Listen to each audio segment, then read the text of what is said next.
Меня зовут Илья Бостров, и я куратор выставки абстрактных произведений из фондов Национальной галереи Республики Коми.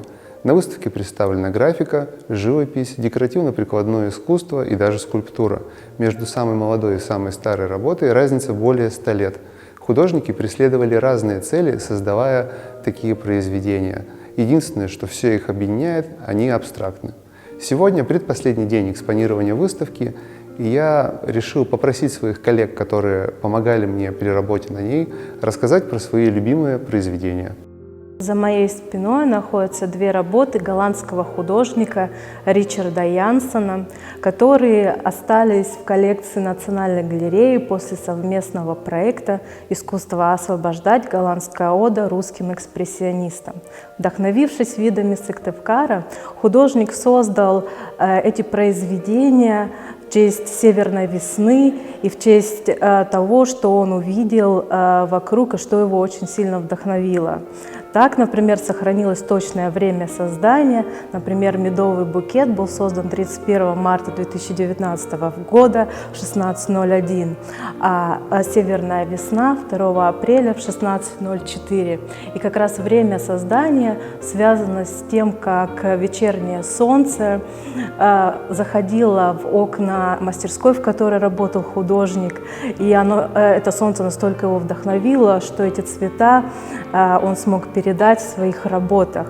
Находясь на выставке абстрактных произведений из фондов Национальной галереи Республики Коми, нельзя не рассказать о Юрии Ивановиче Размыслове, первом художнике-живописце на территории Республики Коми, который обратился к абстракции. Профессионального образования Юрий Иванович не получил. Первые навыки художественного мастерства он получал у графика Павла Александровича Быстрова. В 1980-х годах Размыслов отказывается от изображения реальности и все больше уходит в абстракцию. Работы последующих лет символизируют все больше изображения каких-то фантастических и сюрреалистических миров, когда он обращается к совершенно иному изобразительному языку и к иным изобразительным средствам. Обращаясь к абстрактным формам, Размыслов создает совершенно фантастические и сюрреалистические пространственные композиции. На этих полотнах, которые представлены перед вами, собственно, как на всех остальных произведениях у Размыслова, мы видим очень яркое, сочное цветовое сочетание и также совершенно замысловатые формы и фигуры, к которым он прибегает в своем творчестве. Вениамин Смирнов родился и учился в Ленинграде.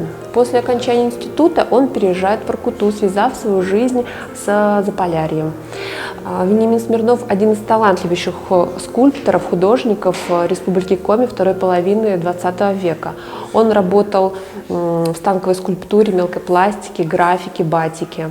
Очень живой, энергичный по натуре, он много путешествовал по Заполярью.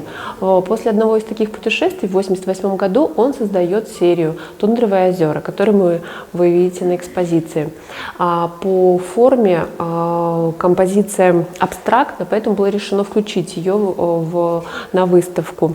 Но по сюжету она реалистична. Это тундровые озера в период цветения.